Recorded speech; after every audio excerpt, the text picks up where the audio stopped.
So we're going to start off with Alexa Hoffman, who will give us an update on what's happening regionally and give us a little bit about UC Trans. Go ahead, Alexa.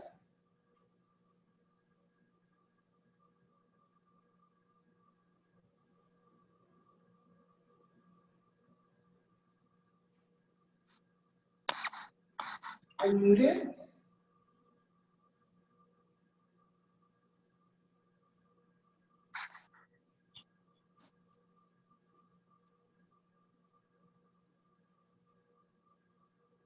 Okay, we'll come back to you, Alexa, with your technical difficulties. We will now take it over to Tori Culmer, who is the Bahamas' liaison officer for the Commonwealth of the Bahamas as it relates to trans issues. Tori has been in the field of advocacy for over 10 years. Tori has made her mark throughout this Bahamas as far as standing up for trans persons' rights here in the Commonwealth of the Bahamas. As I mentioned, she is the CLO, which is the Community Liaison Officer for Trans Issues here in the Bahamas, and she will update us regionally on what's going on in the Bahamas locally. Tori? Thank you, Alexus, and I want to say welcome to Pride Week in the Bahamas. It's good to be here to celebrate and to educate our community about Pride Bahamas. As the CLO, the Community Liaison for the Bahamas, my goal, working along with CBC and the D'Marco organization, is to help our trans community to get more familiarized with their rights and assist them as much as we can during this pandemic, because we just come out of Hurricane Doreen and then we're going straight into COVID-19. So along with the D'Marco organization and CBC, we had a lot of work to do with our trans community. Not only educating them, assisting them with food packages, rental assistance, even helping them with their phone cards and so forth. It's a very resilient community. Though we have a lot of girls struggling, trying to live a comfortable life in their own country, we are trying to let them know that it's okay to be who you are. It's okay to stand up for your rights. And many persons relocating to Canada, and they don't have to. We are resilient and we can fight for ourselves. So that's what's our goal, to educate our community, make sure we direct them the right place when it comes to getting the right medical treatment, assisting them as much as we can and the right information, because that's what it takes is make sure our community is getting the right informative information to help them in their process, to help them in their transitioning. And that's our goal. And we've been getting a lot of good feedback from our community because they see us out there helping. They see it, they can get the physical response from us that we are trying to help them as much as we can. And along with doing various things is doing social support, weekly group meetings and so forth. They can come to us and talk to us about anything. We have one-on-one sessions. So I am so proud of my trans girls and trans men who are doing very good and responding to the help that we are today. I turn it back over to Alexus. Well, you mentioned some very good points of some initiatives that are taking place in the Commonwealth of the Bahamas. For example, we do have, since COVID-19, many of our community members found it very hard to be able to access simple basic needs such as food. So what we've decided to do at the D'Marco organization is to be able to assist our members and our trans community members with a little bit of extra help with food packages. We were able to pay some rental assistance to help those that live on their own or with family members to be able to assist them with their rental payments. We were also able to find out in our community and provide them with tools to keep safe during COVID-19, such as providing masks and hand sanitizers. Our partners such as Outright International, who have been a tremendous help in making our trans community visible and giving us the tools we need to be able to educate our community on gender identity issues, on things that are affecting us here locally in the Bahamas. For example, we have community members who've expressed concerns of them not being able to access education, not being able to access employment, not being able to access healthcare services. And all of this is based on the fact of the stigma and discrimination that they face being who they are, being able to transition. We do have a strong trans community, and we do have a strong trans men community that is emerging. We have found through our group sessions and through our one-on-one interactions that our trans men community, they're no longer being left behind. They're actually working, they're actually identifying, and they're actually in their transitioning process. And I'd like to applaud our trans community, and especially our trans men, for being very visible when it comes to their true identity. So what we have planned coming up for the Bahamas as it relates to transgender issues is we're going to educate and we're going to sensitize. There's a difference between one sexual orientation and one's gender identity. So we're rigorously going to be educating, and you're going to see a lot of social media campaigns talking about the difference of gender identity. Why is it important to have gender identity laws in the Commonwealth of the Bahamas? Why is it important for your identity and your documents to match? Because what we have here now is we have trans people who are stateless. For example, those who have already transitioned or in the process of transition, their documents are not matching to who they are, their true existence, their true identity, and it's a human right. So our campaign will be rigorously educating and sensitizing our decision makers and our gatekeepers on gender identity recognition. So at this time, I'd like to call on Alexa Hoffman in regards to the regional network. Do we have her technical sorted out? Okay, so she's having an issue with connectivity, so I'll go ahead and talk about UC Trans. So UC Trans, the United Caribbean Trans Person Network, is a network that is designed for trans persons around the Caribbean, that we have a voice, we have a space, we have a place. So we have, I'm pleased to announce, the regional hub, the regional secretariat for the United Caribbean Trans Network, which is UC Trans, which will be located here in the Bahamas. So I'm proud to announce that we have now opened our regional secretariat for UC Trans. So persons who need information on gender identity recognition, what's going on in the Caribbean with our other trans brothers and other trans sisters, our trans family, they can get this information from our regional hub. We will be the leaders for the Caribbean as regards to promoting the health and well-being for our trans brothers and sisters in the Caribbean. The Bahamas, I can truly say, our trans people were okay. And again, it starts within ourselves. Clothing doesn't make you trans. Putting on hair doesn't make you trans. You know who you are. You know how you identify. And now this is our time to help our Caribbean brothers and sisters to be able to provide them with the tools and the opportunity and the visibility that they need and the support to be able to speak out against discrimination, to speak out against stigma, to speak out against the lack of access to justice, to speak out against the murders of trans persons around the Caribbean and around Latin America and around the world. For example, we have a high rate of Black trans women, Black trans people being killed in America. These are the injustices that we talk about and the things that we have to speak out. Yes, we might say there are other issues on the table, but when it comes to the trans community regionally in the Caribbean, we have our own issues, and those issues start with recognizing who we are as citizens first in our country, trans citizens. How do we count ourselves as statistics in the census? These are some of the questions that we're going to start asking our governments. We're going to be starting asking our government, where are we in the national development plan of the country as trans citizens? Where do we fit as it relates to having health insurance? Where does it fit? Where do we fit as it relates to having national health insurance?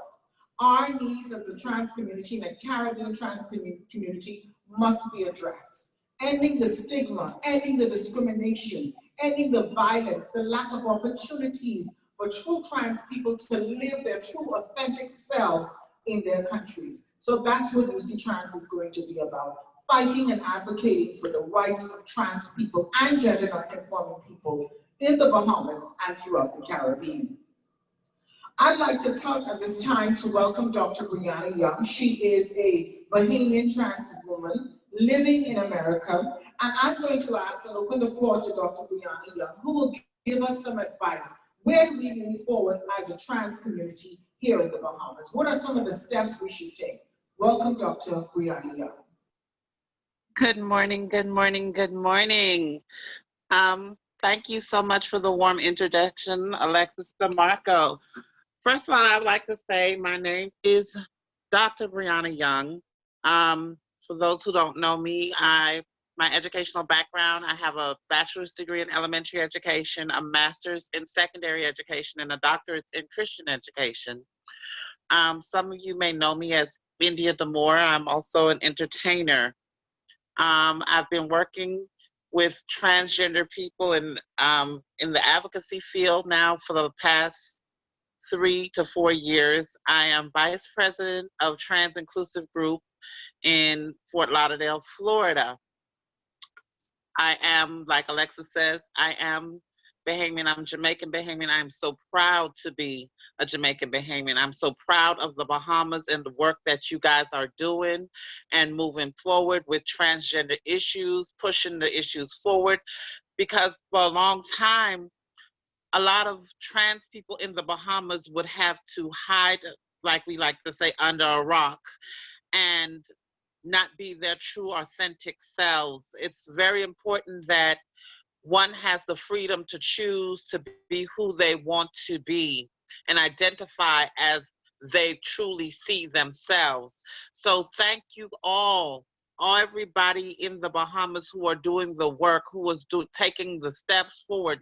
I like to say, and I think that trans people are truly the superheroes of the LGBTQ plus community, because we are able to step out and stand out on faith, because we have the courage to truly be our true authentic selves. So that's one thing I would like to acknowledge. So when you are trans, trust me, you are a superhero, and don't let nobody take that away from you. Like I was telling Alexis, a lot of the issues in the Bahamas, I may not know everything, but I think trans issues is a global thing that we all can relate at some intersection. Some issues that I think that you guys were talking about, I think you guys need to have, where I want to know, where are your allies? Where are your government allies? Where your partnerships lie with people in government, with lawyers, with healthcare providers? How does that, because you have to formulate a relationship with these people. We would love to think that we can do it all on our own, but the truth of the matter is we can't. We need allies. No man is an island, like my mother used to say. We all need somebody at some point in time. So we need to partnership with people who's able to bring us to the table, who's able to give us a seat at the table. Because we like to think here in South Florida, we have a saying in Trans Inclusive Group: if you don't have a seat at the table, you're on the menu. So therefore, we need to find a way to have a seat at the table, to have the talks that we need to have with these people. Another thing that's coming up for us in the United States is voting.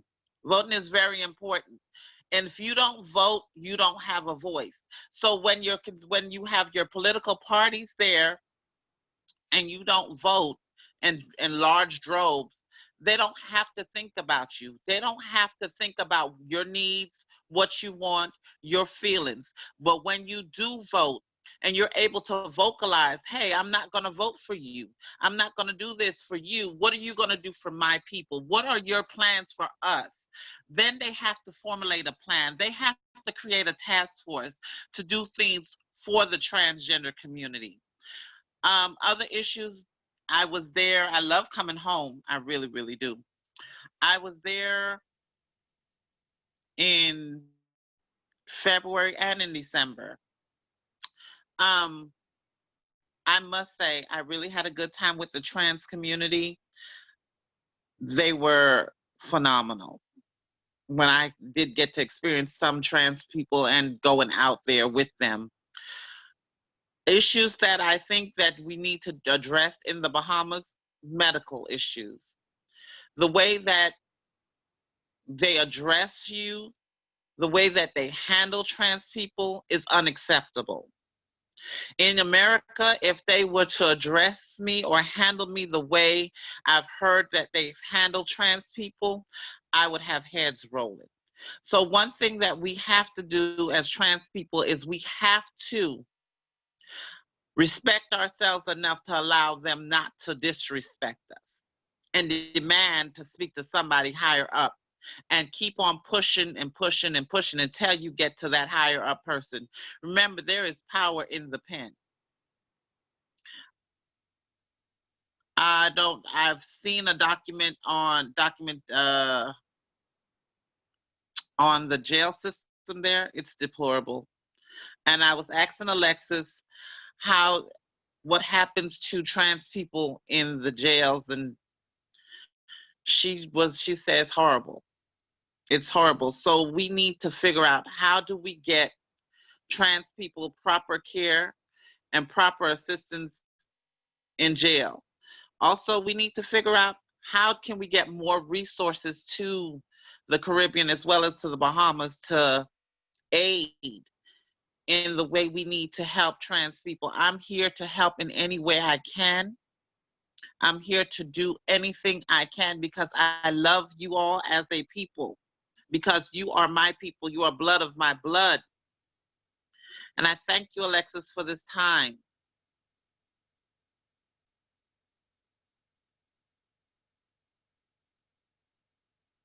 Your mic is off. On how to move forward, can you hear me? Mhm. Thank you, Dr. Young, for the way how to move forward as trans citizens of our country.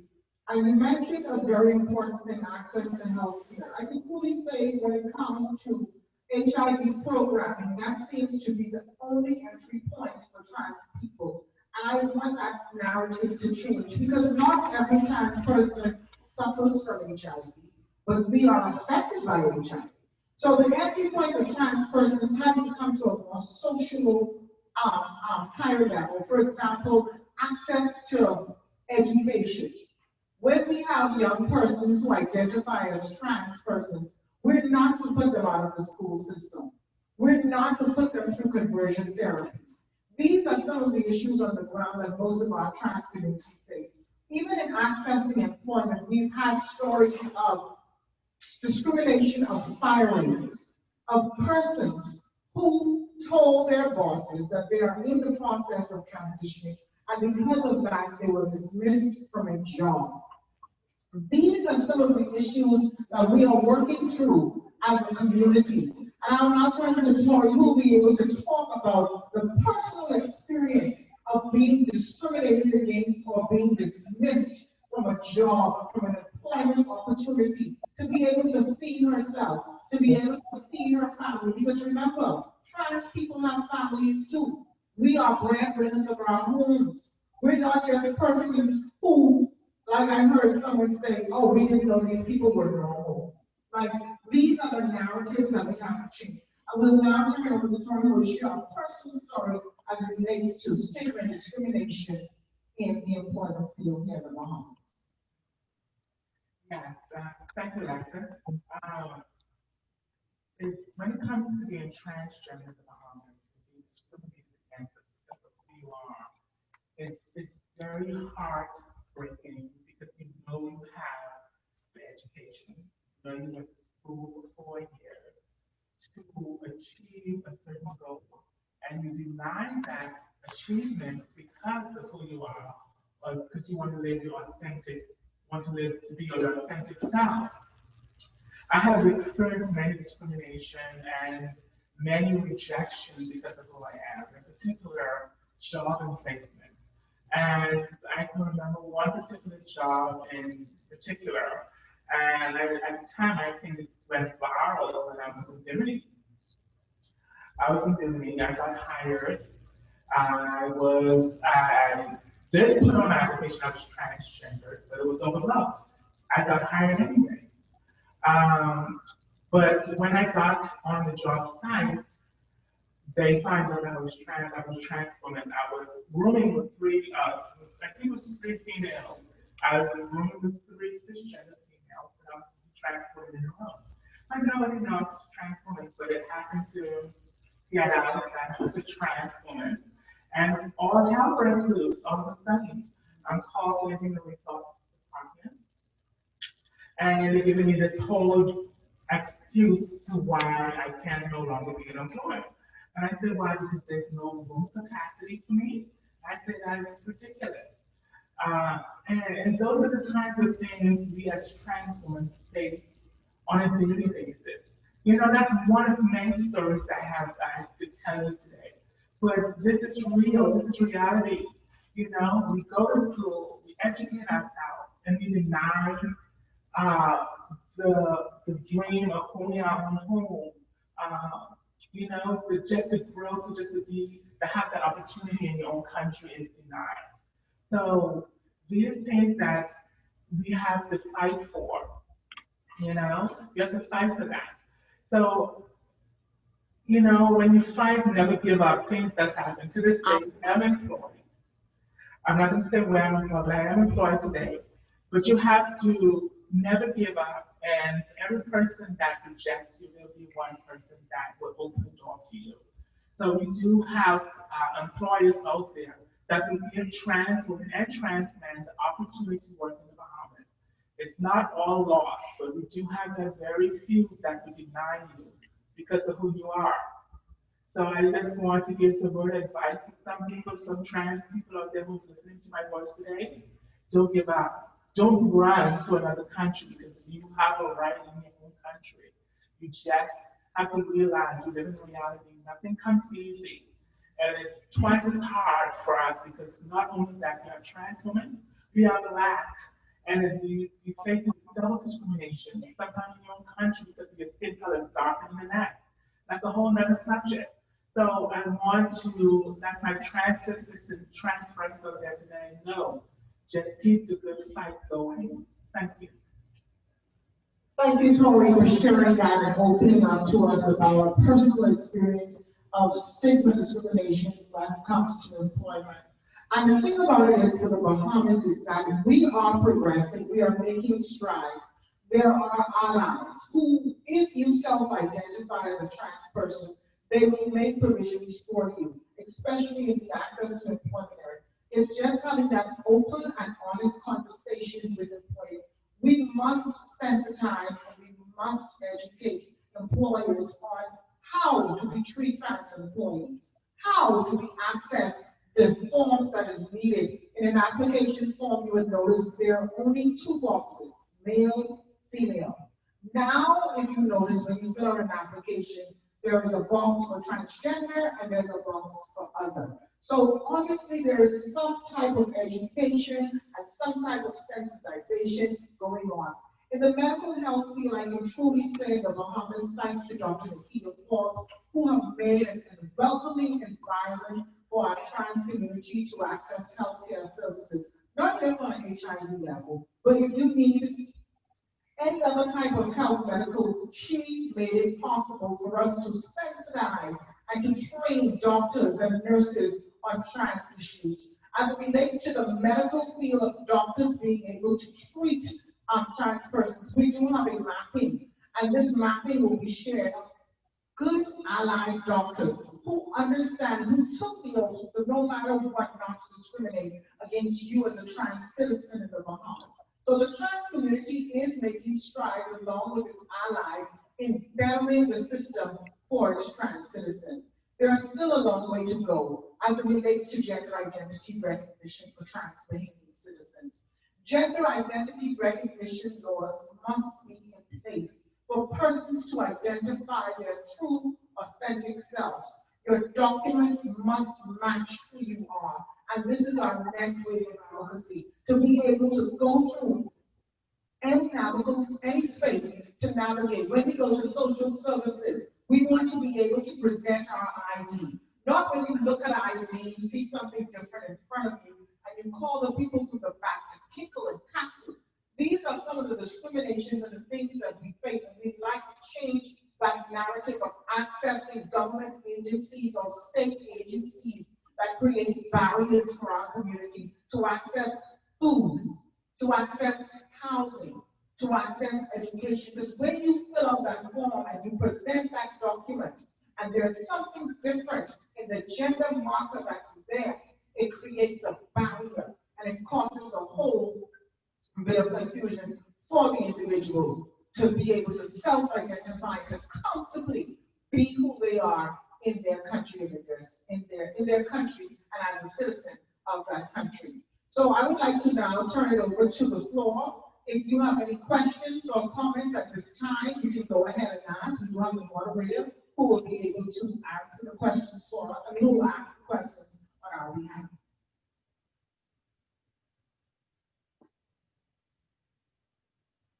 You can just unmute your mic.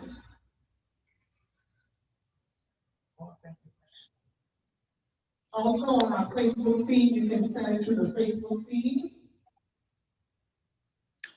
I have a question. Going back to what I stated about the allyships with government, what does discrimination laws look like in the Bahamas for the LGBTQ plus community? That's a very good question, and thank you for that question, Dr. Young. There are no discrimination laws. There are no laws to protect LGBTI people. Not, if I can, not necessarily. What we do know is that at the 71st CEDAW session, the representatives from the Attorney General's office acknowledged that where protections from sex-based discrimination exist, LGBTI people, trans people, and intersex people can also seek out protections in those same spaces. So in the that doesn't pertain to gender. But let me go on. Because at that session, what was discussed was the idea or the fact that virtually all LGBTI discrimination is sex-based discrimination. Because when you discriminate against a trans person, you are essentially saying, I am discriminating against you because I think as someone who was born and assigned male at birth, you are not allowed to identify as female, or you are not allowed to live as a woman. So at the 71st CEDAW session, what representatives from the Attorney General's office acknowledged was that virtually all LGBTI discrimination is sex-based discrimination, and protections for LGBTI people can be found where protection from sex-based discrimination exists. So while it is not explicit protections, there is a space, as indicated by the reps from the Attorney General's office, for people to engage the 2001 Employment Act and its provisions on discrimination, and to challenge the state and the courts that the protections from sex-based discrimination that exist in that legislation also applies to LGBTI people. Now, that hasn't been tested before the courts yet, but the representatives from the Attorney General's office acknowledged that to the CEDAW committee at the 71st CEDAW session. So what you're saying is that whenever somebody in the trans community has an issue with employment and are fired because they are trans, they can go to these people and they will take care of it. Well, no, what I'm saying is that there is space to go to the court and say, hey, although gender identity is not an explicitly protected category in this legislation, we argue, along with and add the position of the Attorney General's office, that A, virtually all LGBTI discrimination is sex-based discrimination, and B, wherever protections from sex-based discrimination exist, that space is also open for LGBTI people, in this instance, trans and intersex people. It's not an explicit statement, right? It's not explicit protection. It's implicit. And it has to be argued, it will probably have to be argued before the court. That's where I wanted to stick the pin of explicit, because I wanted to. Yes, that's important. That there, in the Employment Act, and I know definitely at the Bahamas is a trying to be accepted, there is a specific anti-discrimination laws and legislation that's there that will protect trans persons from accessing healthcare. So you will find it in those types of settings. But as far as, like she says, explicit, there's no black and white to point out saying trans or intersex persons. It's just covering the whole gamut. So for us as a trans community, for us to access the legal system, first of all, not knowing that they can argue, oh, we have you all protected. But what we're saying is that when it comes to gender identity recognition versus sexual orientation, there has to be this difference. It has to be outlined. Citizens, what type of protections are we looking for as trans citizens? For example, access to healthcare insurance. Do you know how difficult it is to have health insurance, even life insurance? You have the option of doing a final burial. There's no questions asked. But do you know how long I've been waiting on a policy for health insurance to be able to? And they say, oh, we have it under review for 6 months, because nobody knows how to deal with trans persons or intersex persons. What category of policy are we placing them under? What are their medical needs? What are we covering? And I'm going to let Tori share on that also. Us trying as a community just to get insurance. Yes, when it comes to insurance for this community, it's very difficult. I applied for insurance, life insurance and medical insurance. I was denied on both instances. They put up my policy, I paid my deposit and everything. A week later, they told me I was denied. They wouldn't give me a reason why I was denied. But I know why I was denied, because I'm a trans woman. And they are just denying me because they feel you don't have the money to take them to court or something, and don't give you a reason why you're being denied. But this is what we have to go through, if you want to be protected under some type of medical insurance. So even, God forbid, something happens and we're not protected. So why are we being denied this basic right as the union with no explanation whatsoever on black and white? So for me, in processing building bridges, so it talks with the government, it talks with the Attorney General office. There are some leeways, and due to COVID-19, a lot of that interaction has stopped because of COVID-19 and the offices being closed. But for us as a trans community, it's very difficult to sit in a space and voice our concerns and our needs, because the first thing they will say, well, just sign up as a male. That's violence. Just sign up as a female. That's violence. Sign up as there's no bracket, there's no category. So for us, we have to resort to the last of our final burial expenses. If you get sick, you better have the money to pay out of pocket. And most of our community members don't even have that. So these are some of the basic issues that we have navigating in our own country. And we'd like our Attorney General offices to help this conversation. Where do we place these people, even when it comes to voting? In the census, do we have a space for trans persons to identify? How do we know in a household if there's a trans person living there? We just have male, female. We don't even have intersex, we don't even have other. We don't even have trans on these forms. Where are we in the census? Where are we in the National Development Plan? Go ahead, Ellie.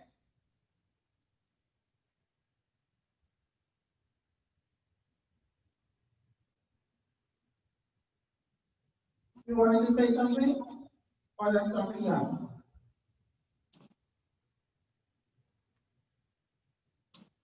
That brings me back to what does allyship ally? Can you repeat it for us? You were breaking up.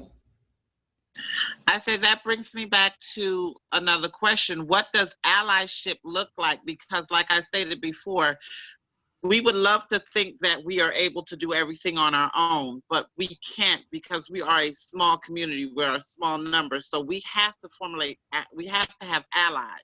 So what does our allyship look like in the Bahamas? Who are we partnering with? Who do we have on the front lines with us? Well, good commentary, good intervention in regards to that. Allyship with regards to trans communities. We have made some connections with some legal attorneys, I will probably name, but who will be advocating on our behalf, being able to bring these types of situations forth to the court system, because this is the only next step for us. The Inter-American Commission, people from the OAS, we have aligned ourselves regionally and internationally for be able to find out what is the next step for us as citizens in our own countries. But I must say this, that the dialogues and the conversations with the Attorney General Office have been on hold based on COVID-19. So there's some communication and there's some work being done behind the scenes. But again, COVID-19 has impeded a lot of our efforts in routine those meetings and having, but we're not going to stop. For example, when the referendum came up, I mean, there's like all these trans people came up and they just killed women's rights. And you have people looking at you with disdain, like, girl, y'all just killed the whole thing. But there was no education and there was no sensitization on why the importance of women's rights. What is the importance of women's rights in the Bahamas? I mean, that campaign has totally stopped. Totally stopped. But yet, we, the trans community, we're still educating, we're still sensitizing, we're still visible because we understand and we know that it's a process for our country to move forward and to recognize trans citizens. And that's why we've continued our education and our sensitization of trans behaviors here in the country. So do we have any questions, other questions? Anybody would like to speak, commentary?